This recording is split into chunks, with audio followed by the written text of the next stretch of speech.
Hi guys, welcome to another edition of the Objective Football Banter Show. I'm your host, Twizy, and we'll be discussing football stuff and football related banter and topics that have played out over the weekend as well. Remember, there are no league games, currently. A lot of players have headed back to their national teams to play, whether for qualifiers or, international friendlies, with their various teams. And it's also been an opportunity for some certain players to get, much needed rest as we head into the final 3 months of the season. This is the period of the season where the football gets really, really stressful and exhausting, and you need to be mentally, up to the task. Results are usually very unpredictable. Things you don't expect usually tend to happen. Continue. I love it. The international break has come and it's almost winding up. I think in a day or two, we'll be rounding off and we'll be heading towards the Premier League this weekend and all the other leagues across Europe, of course. We've seen a lot of games played in the international break and there are quite some few interesting results there. It's about to go down. Italy and England played the opening game of the Euro 2024 qualifiers. Italy were at home to the Three Lions, and a lot of people expected it to be a really tense game, considering that both teams made the final of the 2020 Euro. Remember that Italy are the current champions after beating England in the finals at Wembley in 2021 via penalty shootout. Of course, everyone remembers the now infamous penalty kick by BUKAYO Saka, which sort of really kickstarted his career. A lot of people were really worried that after missing that penalty, the world will really come down, crashing down on him. And he's really, really, come out strong since after that penalty kick. His career has grown in leaps and bounds. He's become a very pivotal player for Arsenal and even the Three Lions as well. So Gareth Southgate obviously will be looking to him and other players in the squad to help England, to achieve, important silverware since 1966. They keep saying football is coming home. Football has been coming home for England since 1966. Nothing to show for it. Sensational. Closest was in Euro 2020, and they lost out in the finals at Wembley. And you would hope that this generation of players deserve to win something, and so they really performed against Italy, beating Italy by 2-1. In their backyard. Remember, England hadn't beaten Italy in 61 years of competitive football. So it was a really good result to see. Also the 50th win for Gareth Southgate as England manager. There were goals by Harry Kane and of course Declan Rice, which really put the game to bed. Italy came back to a true Retegi and they were really, piling some pressure. But England were able to hold their own. Shaw getting the red card after getting a very stupid yellow card for time wasting the first time. I think second yellow card, I don't remember what it is now, but England managed to ride it out, sat deep and soaked up the pressure and were able to come away with a win for their opening group game in Euro 2024. Sensational. Elsewhere, you have France hosting Netherlands to a football game, and again, a regular face on the bench, Ronald Koeman. I think that's probably like the third time or fourth time he has coached Netherlands in maybe 15 years. There's something wrong with the Dutch football setup. I don't know what it is, but they keep recycling new managers. They don't seem to have new ideas, and some of their very best players seems to be, tailing down the ends of our careers. And you are not seeing sort of like a resurgence. You are not seeing the new generation of players come up like you see in France, where almost in every department, on every area of the pitch, there are 2 or 3 players, top class players contesting for a position. In the Netherlands, you are seeing like another generation of players who really didn't achieve anything, while they were together, and now they are winding down, and then we are not seeing quality players emerge. France duly punished them, of course. Goals by Kylian Mbappe and Dayot Upamecano, amongst others, were able to just put them to the sword, really. Netherlands have a lot of work to do. Ronald Koeman has a lot of work to do. There were 2 goals down, I think, in 8 minutes. They looked so out of sorts. They didn't look composed. Virgil van Dijk, for all his leadership and defensive skills, really couldn't just help them at the back, and they were just struggling. I think they will do better against Gibraltar, though. I mean, everybody does well against Gibraltar. Emotional, damn it! Hell, my secondary school team will do well against Gibraltar. I will send you to Jesus. The thing about the European qualifiers that always helps many of these European superpowers is that there are so many, no disrespect, there are so many poor football teams. Teams like, Liechtenstein, Andorra, Belarus, Estonia. I mean, you're always going to get 5-6 million against such teams. And you need to play against stronger opposition. So that when you get to the competition, you really be prepared. And it's probably why whenever the qualifiers are done, a lot of big teams like to play each other in the friendlies, because I think the top teams in Europe are not more than maybe 15. Wow. And there are more than 64 teams, who are vying for qualification. The top teams that are really in Europe, I don't even think they're up to 15. That one there was a violation. Personally, I wouldn't have it. What do you have? Belgium, France, Germany, Italy are not even can be said to currently be a top team. I'm afraid they played very well in Euro 2020, but since then they've been flopping. A couple of good teams are there here and there bubbling under the surface, but largely there are so many poor teams in Europe, so it's always easy for many of these teams to qualify, honestly. But we'll see how it goes at the end of the qualifiers. It's just game week 1 and game week 2 have just been played, so it'll be interesting to see how things play out when the games are rounding off. Still on England beat Ukraine by 2-0 in the game day 2 of the qualifiers. Goals by Harry Kane and BUKAYO Saka, who turned out to be the player of the match. It was a really stellar performance from the Arsenal number 7, of course the England number 7 as well. He's really grown in leaps and bounds since he lost that penalty against Donnarumma in Euro 2020.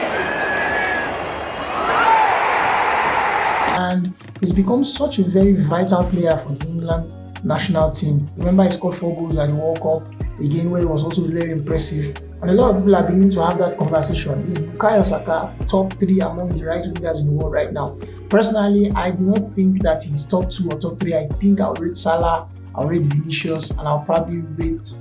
I think he's top 3. Come. BUKAYO is top 3 because... What do you mean by that? After Salah and Vinicius, there really aren't any much right wingers in the world that are as good as BUKAYO Saka is right now. Perfect. Yeah, that's my honest opinion. Let me know in the comments, do you think that BUKAYO Saka is the top 3 right winger in the world right now? I mean, he was mesmerizing against Ukraine. Beautiful goal against Ukraine. The second goal, of course, got the ball on the half turn, turned and faced the goalkeeper, called it into the top corner. And that's one part of his game that a lot of people have been waiting that he improves on. The ability to cut in and take those long range shots, those top bins in that last corner. And I think he's beginning to master it. We saw a similar goal like that against Manchester United where he did the Rashford celebration. Yeah. Sensational. It's that Manchester United.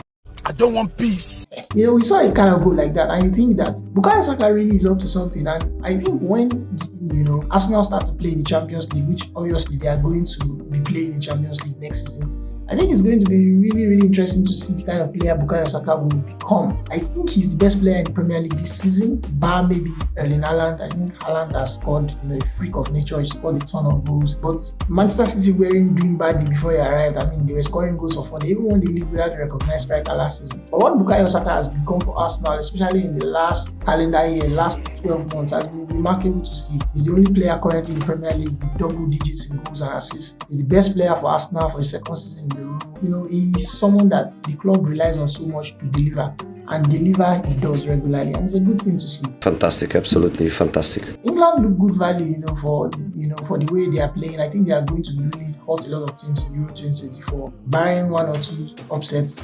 They may be the favorites to win it this time, and I think they may be the one. So you heard it here, first. The Objective Football Panzer Show thinks that England have a bright chance of winning Euro 2024. I hope so.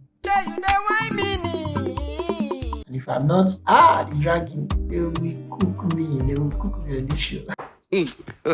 Some footballers are getting injured though, and we're entering the last phase of the Premier League. Some players are getting injured. Erling Haaland had an injury. He said that he had a groin injury and he couldn't play for Norway in Euro qualifiers.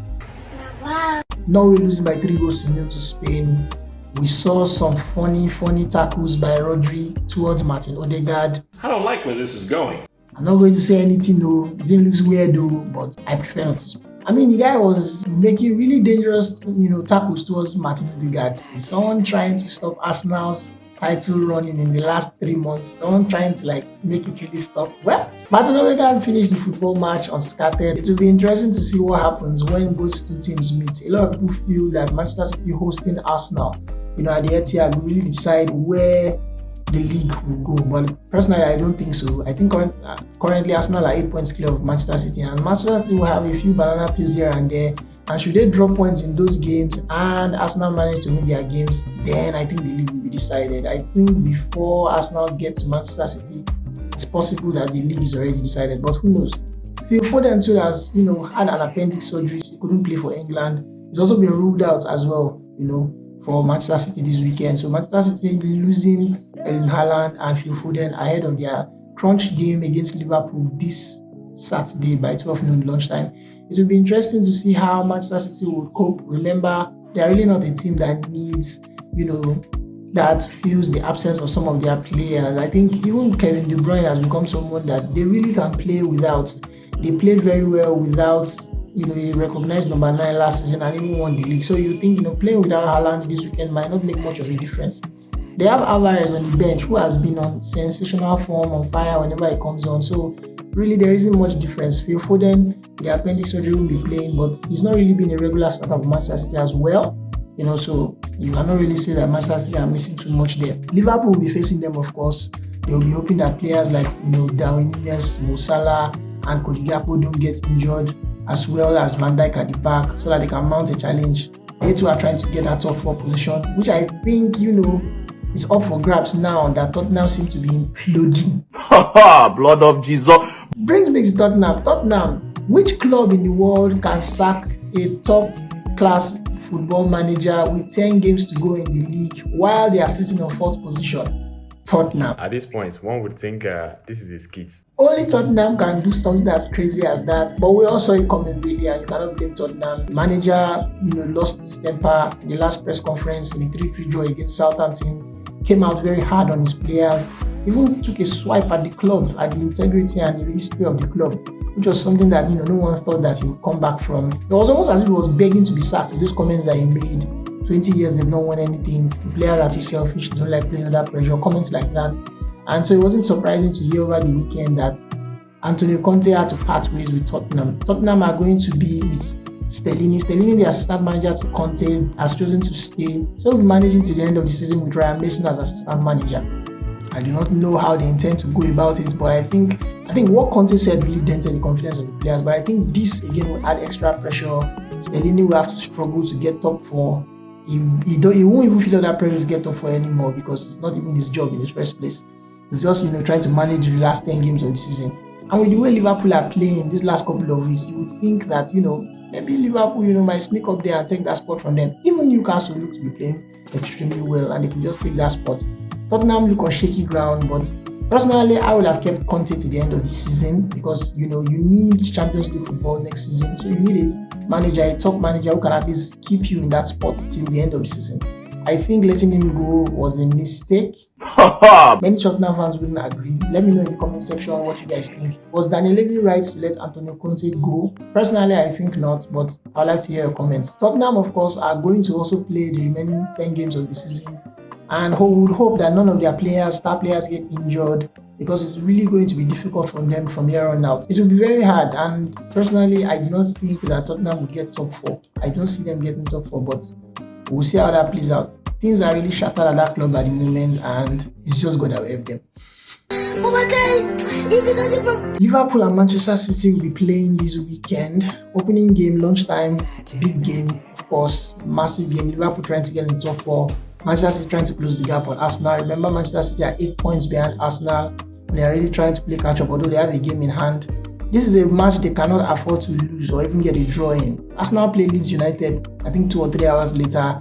And with Nonto getting injured for Italy in match day 2 of the European qualifiers against Malta, Leeds United already are getting depleted ahead of the game. Arsenal look strong. Arsenal look like they'll be ready for the match. Saka played 90 minutes against Ukraine in his match day 2 against Ukraine, but he looked very fit, and he will be having at least a week to rest for the next game. So it will be very interesting to see how that plays out. Leeds United, Arsenal, 3 p.m. on Saturday.